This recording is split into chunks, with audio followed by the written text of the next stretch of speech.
Oh, yang baru jadi ibu-ibu PKK. Nah, ini harus dipelajari ya, etika Iya. berbusana, kemudian merias diri sendiri, langsung ke salon lah. Syukur aja sudah belajar di sini ya. Oke, betul sekali. Oke. Baik. Nah, ini kita akan ngobrolin tentang bagaimana menanggulangi HIV/AIDS di masa pandemi bersama Dr. Madeo Kenegara. Beliau merupakan Ketua FPA Bali atau Forum Peduli AIDS tentunya. Iya. Sudah terhubungkah dengan Dr. Oka? Kita sapa dulu Om Om Swastiastu, Dokter.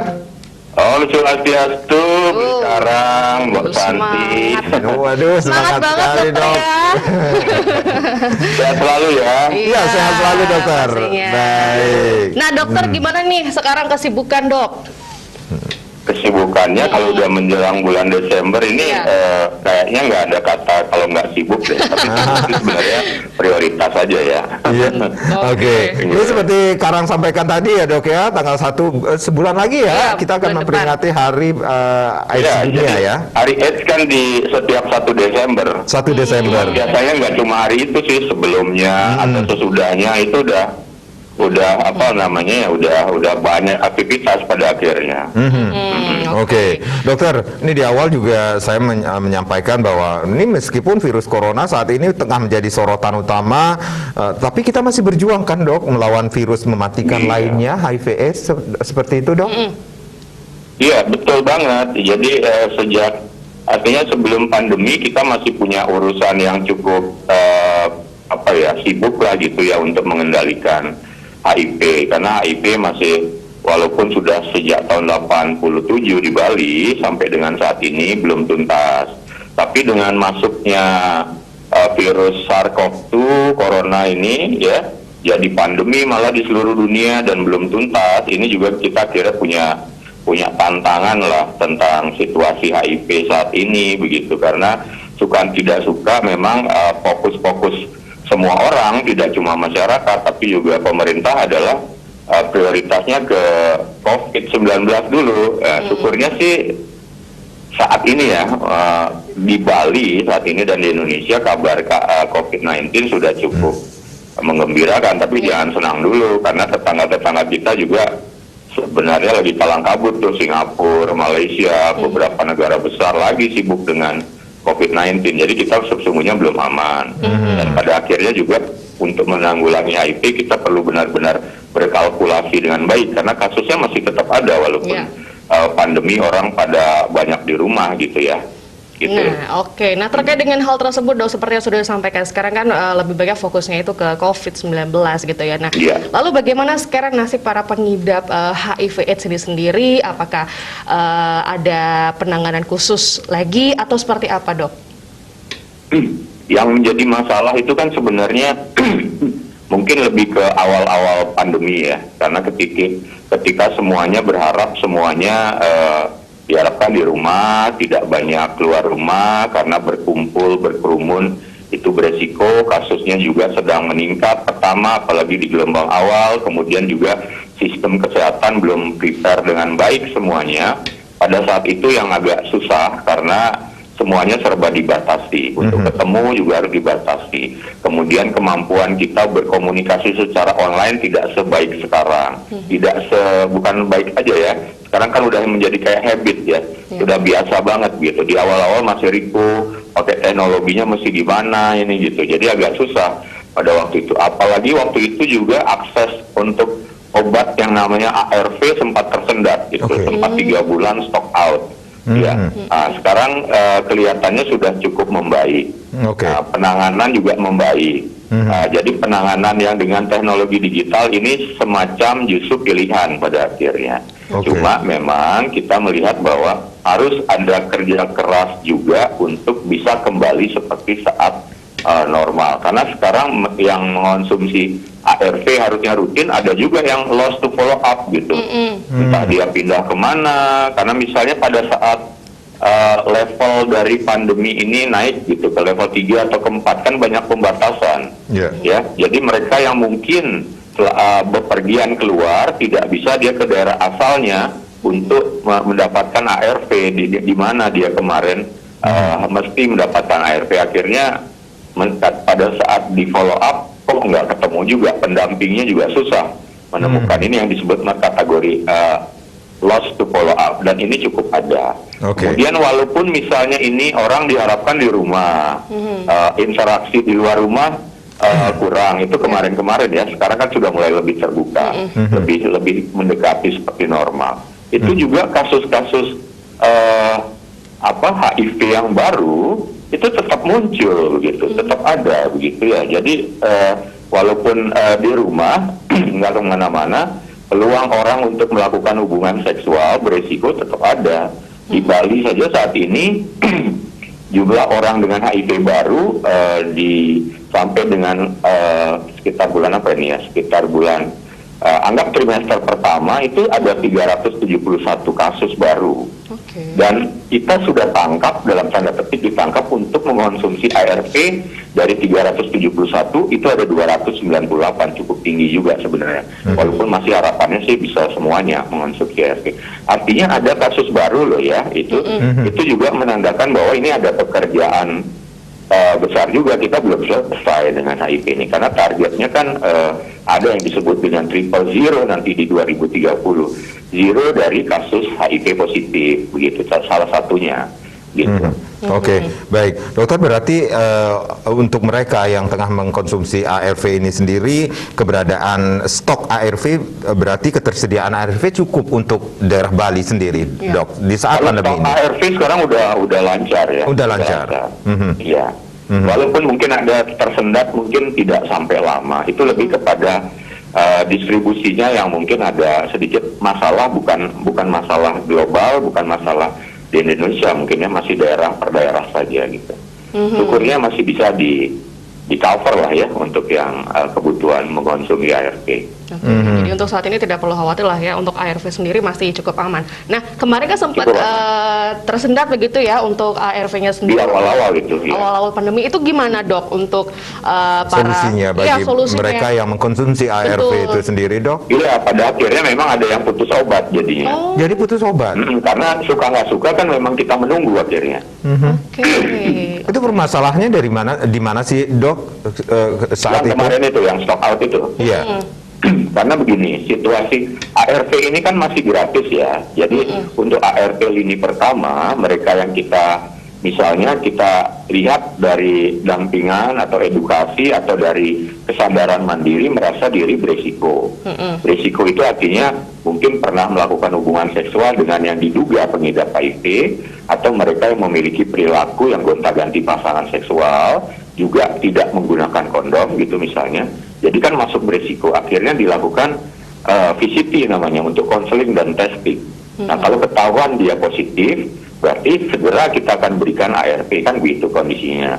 Nah, untuk yang ARV ini, obat-obat ini diberikan untuk bisa mempertahankan kualitas hidup si orang dengan HIV. Nah, obat ARV yang diberikan ini gratis semuanya untuk lini pertama. Dan bahan yang digunakan sebagian besar dari India waktu itu. Nah, di awal-awal pandemi muncul, itu banyak sekali penutupan, banyak sekali pengetatan, termasuk di daerah produksi di India. India jadinya nggak bisa mengirimkan bahan baku yang untuk digunakan sebagai ARV di Indonesia. Itu sekitar macet itu istilahnya 3-4 bulan begitu. Jadi kebutuhan di Indonesia pada akhirnya secara keseluruhan hampir sebagian besar juga hanya menggunakan stok-stok yang lama yang ada, dan ketika harus diproduksi harus dibagian lagi menunggu stok dari India yang telat masuk itu sekitar 3 bulanan. Jadi selama 3 bulan itu yang kita sebut dengan stock out. Tapi sekarang sudah aman semuanya. Baik, berarti cukup ya aman untuk penderita HIV yang mengkonsumsi ARV ini sendiri. Dokter Oka, nanti kita akan lanjutkan lagi ya, kita harus break sebentar. Baik, pemirsa jangan kemana-mana, seputar Bali Pagi akhir pekan akan kembali, tapi tentunya setelah yang berikut ini.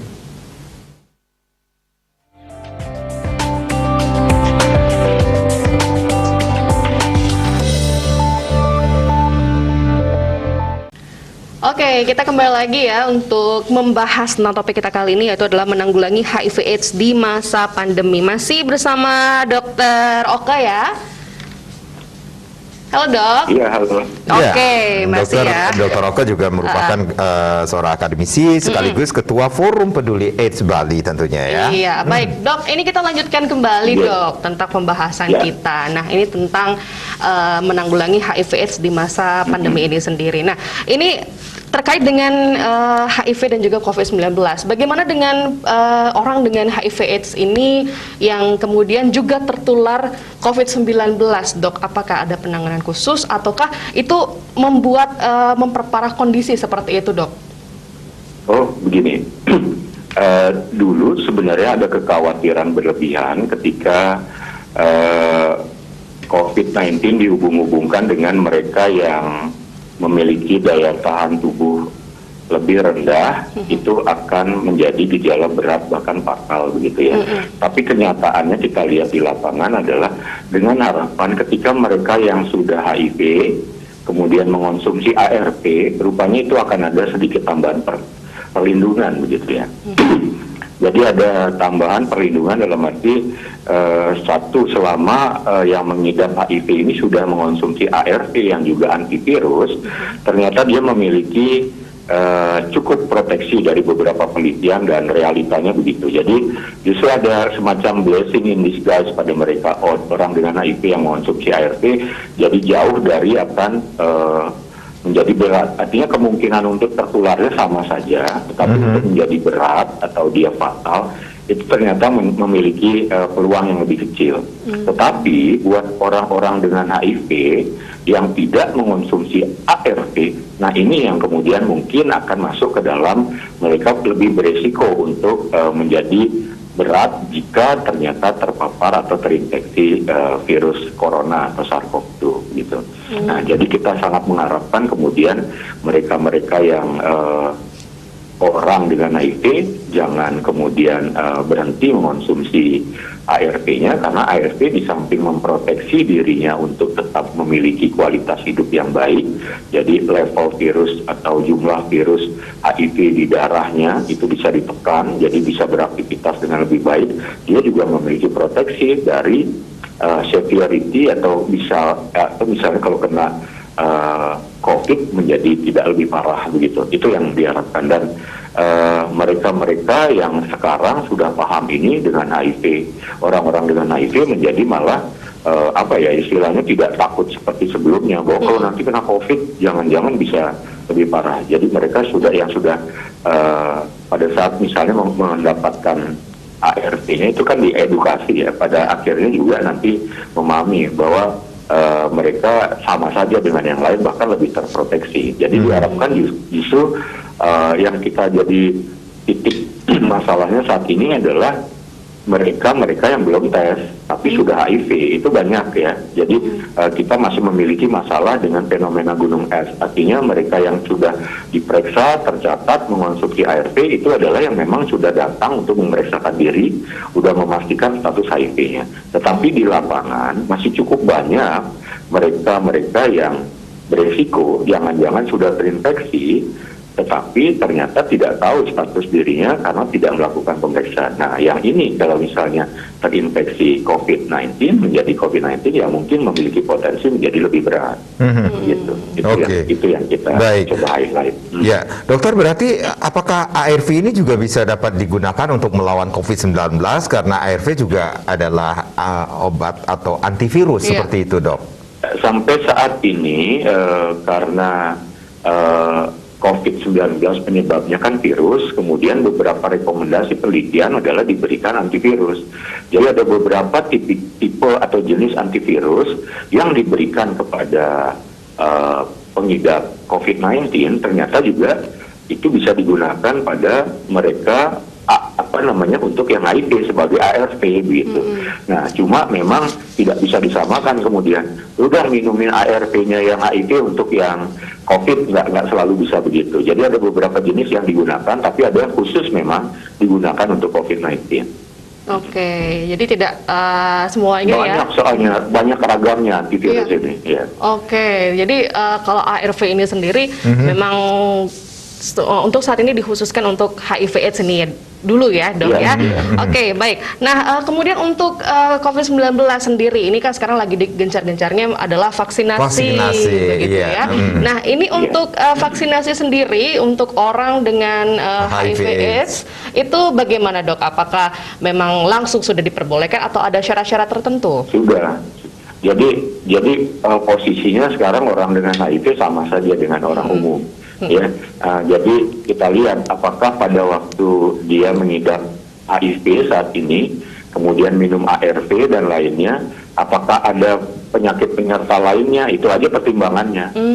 Jadi kalau misalnya ada penyakit penyerta yang berat yang mengakibatkan kontroversi atau belum boleh untuk divaksin, ya dia masuk sama dengan masyarakat umum yang juga memiliki penyakit penyerta yang berat begitu. Jadi apakah itu bisa dikendalikan? Kalau sudah bisa dikendalikan, suatu saat bisa divaksin, atau misalnya masih berat ya ditunda dulu begitu. Sampai mungkin ada jenis vaksin yang memang cukup aman untuk penyakitnya yang dideritanya. Tapi kalau khusus dia cuma seorang orang dengan HIV yang sudah mengonsumsi ARV, jangan di stop ARV-nya, tetap lanjut, vaksin kapanpun boleh seperti orang umum biasa yang sudah boleh divaksin. Jadi ada syarat khusus jika mereka yang mengidap HIV/AIDS itu sendiri memiliki penyakit penyerta, seperti itu dok? Ya, artinya syarat khususnya itu tadi sama dengan syarat orang umum, begitu. Syarat orang umum yang memang misalnya memiliki penyakit alergi berat, penyakit jantung yang berat, begitu. Kebetulan dia juga orang dengan HIV, nah itu jangan dulu divaksin, begitu. Atau mungkin memang masuk kategori yang tidak bisa divaksin. Baik, jadi tidak ada perbedaan gitu ya untuk masalah vaksinasi ya. Baiklah dok, ini kita jeda terlebih dahulu. Nanti kita akan lanjutkan kembali perbincangan kita tentunya masih dengan topik kita hari ini, menanggulangi HIV/AIDS di masa pandemi, tapi setelah yang satu ini.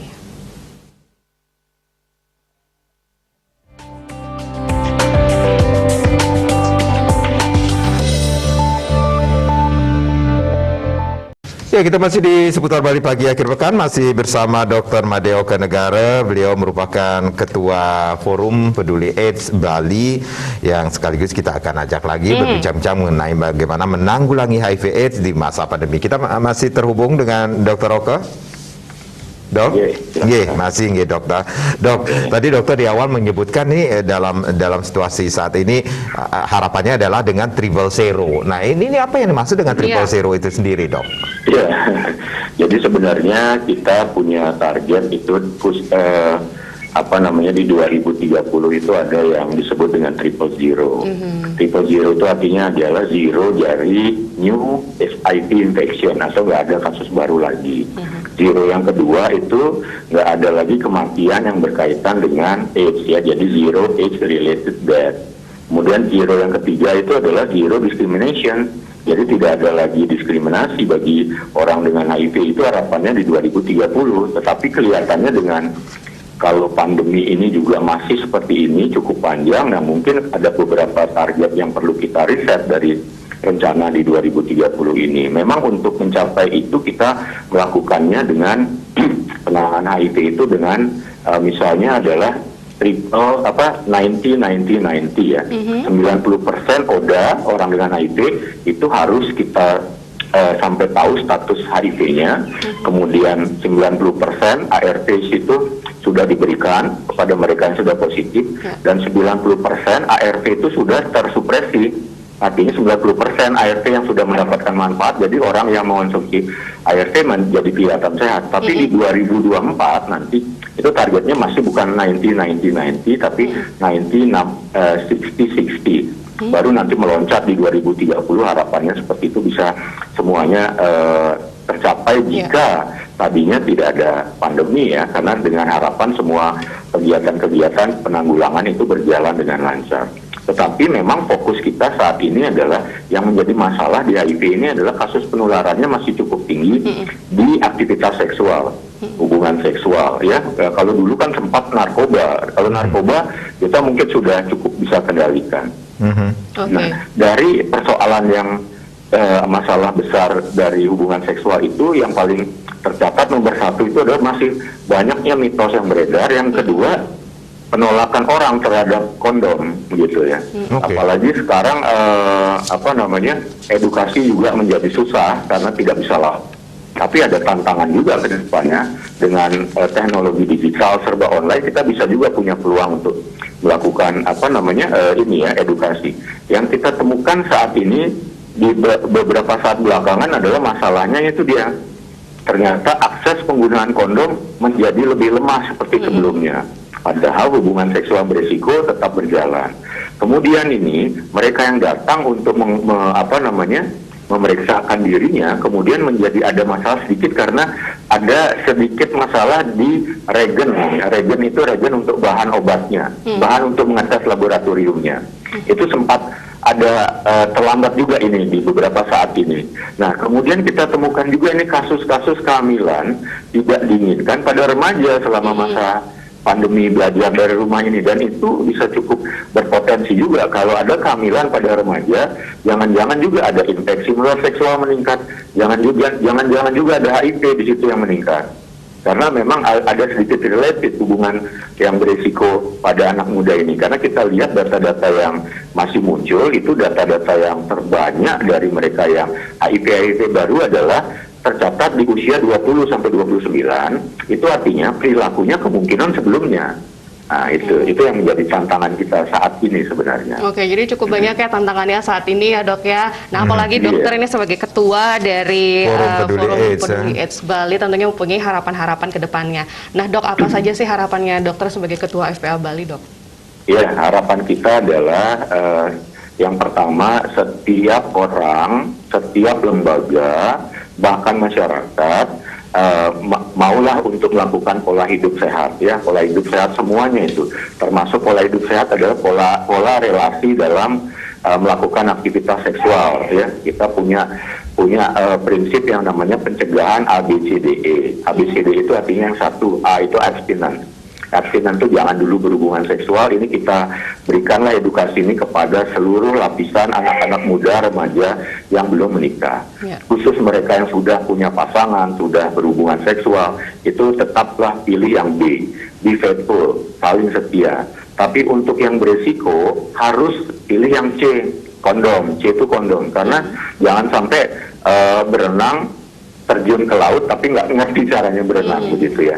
Nah, jadi harus ada proteksi jika melakukan hubungan seksual yang berisiko. Ini juga harus secara masif kita berikan. Dan yang ketiga, yang keempat D, don't inject. Jangan menggunakan jarum suntik sembarangan. Cari informasi yang benar. Nah, ini yang menjadi tantangan di era serba dunia digital begini, ketika semua informasi ada di gadget ya, ada di tangan. Jadi harapannya justru semua orang bisa mengampanyekan satu, pola hidup yang sehat tadi, pencegahan HIV, juga seks yang sehat. Salah satunya juga bagaimana kita lihat penggunaan teknologi digital ini bisa menjadi peluang. Jadi bisa juga diberikan edukasi lewat Zoom sekarang kan, lewat mungkin webinar, lewat media sosial dengan masif, tapi secara positif program pencegahan yang tadi. Dan harapan saya satu lagi juga sebenarnya, secara polisi kebijakan, saat ini di Indonesia itu ada 143 peraturan daerah yang mengatur tentang penanggulangan HIV/AIDS yang sudah diterbitkan dalam bentuk perda. Tinggal kembali saja kepada perda-perda ini, kita coba terapkan semuanya, karena di situ sudah ada di setiap daerah penanggulangan bagaimana, sanksinya bagaimana, diterapkan lagi, termasuk juga akses kondom, akses pencegahan yang sudah disetujui. Jika itu sampai kemudian diterapkan kepada akar rumput dan menjadi solusi, diingat kembali, sebenarnya kita sudah on the right track kembali untuk pencegahan penanggulangan HIV, terutama di Bali ya. Bali kasus pertama di Bali tahun 87. Sampai saat ini Bali sekarang di tahun 2017 ini kasus-kasus barunya peringkat ke-7. Jadi sebenarnya Bali sudah cukup berhasil, dari yang tadinya memegang medali emas sekarang udah nggak dapat medali. Nggak dapat peringkat 1, 2, 3 lagi, udah terlempar ke 5 besar, bahkan ke-7 gitu ya. Iya. Oke, baiklah. Ini luar biasa ya perbincangan kita pagi hari ini. Kita mendapat informasi baru juga dari Dr. Oka. Terima kasih banyak dok. Sehat selalu. Terima kasih, Beli Karang. Terima kasih buat ya. Baik. Salam untuk semuanya ya dok ya. Terima kasih sekali lagi. Tetap tangguh ya, tetap semangat. Tetap semangat tentunya. Baik, Dr. Madeo Oka Negara, MBO Mativias. Beliau seorang akademisi sekaligus Forum Peduli AIDS Bali tentunya. Pemirsa jangan kemana-mana, kami akan kembali saat lagi.